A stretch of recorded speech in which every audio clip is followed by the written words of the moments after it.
Plus qu'une voiture, la Cobra, c'est un mythe. Né au début des années 60 de la folie géniale d'un Texan nommé Carroll Shelby, la Cobra était le mariage spectaculaire de sages roadsters anglais, les AC, avec de monstrueux V8 américains.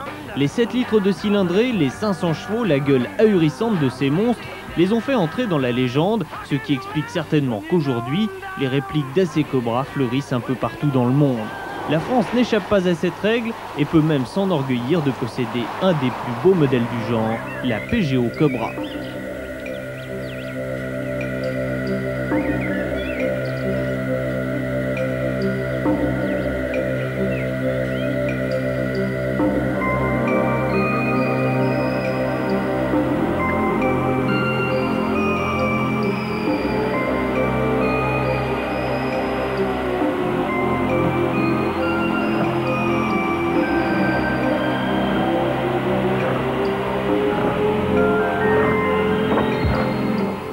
Née dans un petit atelier alsacien, la PGO est ensuite descendue dans le sud-ouest, puis remontée à Nantes pour finalement s'installer ici, au Creusot, dans les locaux d'une société jusque-là spécialisée dans la préparation de voitures de course.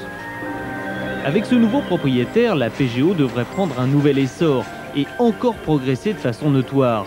Pourtant, la réalisation telle qu'elle est aujourd'hui fait déjà de cette réplique un produit haut de gamme. La carrosserie est en fibre de verre et fibre de carbone, le châssis tubulaire en acier reçoit des suspensions d'origine Ford Granada. Quant à la mécanique, il s'agit du V8 Rover 3,9 litres à injection qui développe 195 chevaux.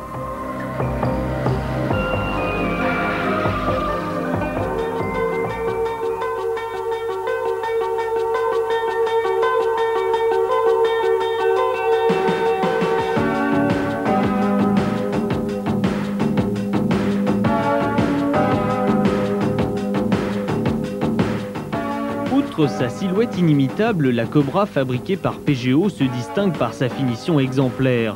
Peinture 5 couches vernis et traitement grand luxe de l'habitacle avec un habillage tout cuir du plus bel effet.